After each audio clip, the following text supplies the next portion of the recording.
película El perfume, que es de un asesino en serie, eh, la novela está mejor, pero no voy a pretender que lean la novela. Yo la Pero la miré, película, ¿eh? yo la miré a la película esa, ¿La El perfume. miraste?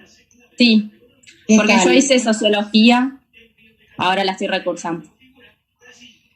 Empieza con una escena en una pescadería en Francia, que la mujer va pariendo el niño en el puesto de la feria y queda tirado entre los pescados, que es como una pintura de la pobreza tremenda que había en la Francia de la época.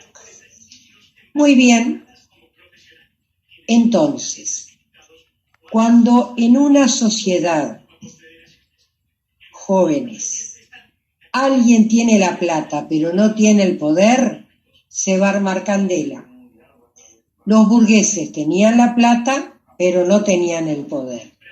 Y el pueblo estaba muerto de hambre. Saltó un gato. Esto no va a pasar. ¿En qué termina? Termina la Revolución Francesa, 1789, que es un poco la madre de muchas revoluciones, ¿no? Bajo el lema libertad, igualdad y fraternidad. Y por primera vez hablando de los derechos del hombre y el ciudadano. Como ustedes saben, se aplica la guillotina, o sea, matan al rey, la reina, los futuros reyesitos y una cantidad de nobles. Bueno, cuando vean María Antonieta van a ver, la nobleza estaba en una nube de gas, como decimos ahora, lo sorprende la revolución, y no tanto, porque el rey anterior había dicho Luis XV, después de mí el diluvio, o sea, se la veía venir, era más inteligente que Luis XVI. Y después de la Revolución Francesa se desata una ola de revoluciones y comienza la época moderna, y de a poco comienza la época de las repúblicas.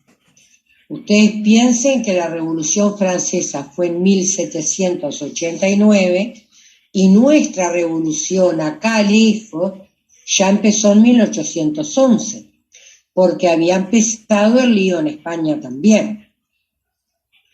Bien, ¿qué es una revolución? Una revolución no siempre es un evento armado, y esto anótenselo a fuego. Una revolución es un cambio de estructura en la sociedad. La sociedad cambia la estructura. Barajás y das de nuevo. Y hay otra estructura, mejor o peor, pero hay otra estructura diferente. Bueno, luego de la Revolución Francesa va a haber retrocesos, Napoleón se va a apoderar de la revolución y va a ser un imperio, pero para atrás nunca se vuelve, ¿no? Para atrás exactamente nunca se vuelve. Ese aprendizaje ya estaba en el pueblo francés. Y en el siglo XIX, a partir del 1800, ahí viene el gran cambio, porque empieza la revolución en todo el mundo, la revolución sin armas, que es la revolución industrial. Hasta ese momento los objetos se hacían de a uno. Zapatero hacía un par de zapatos, mueblero hacía una silla, pero se inventa la máquina a vapor. Entonces se empieza a producir las cosas en serie, ¿no?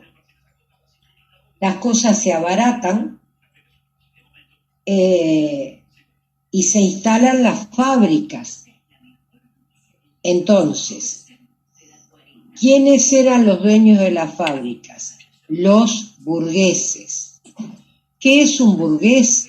Un burgués es un señor que no tiene título nobiliario, pero que es dueño de un medio de producción, fábrica, comercio, ¿no? ¿Y quiénes trabajan en las fábricas? Los pobres. Y los niños. Proletariado. Los obreros. Exacto. La clase Ahí obrera. surge los obreros, los pobres, niños, mujeres. Ahí surge una nueva clase social que es el proletariado. La gente deja el campo. Para ir a la ciudad. Claro, porque a veces las cosechas eran malas y la gente moría de hambre. Con eso empieza a existir más enfermedades y demás, ¿no? Producto de la fábrica.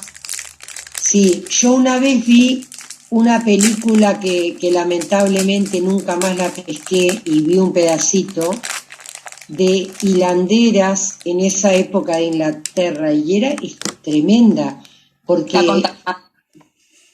ustedes les conté?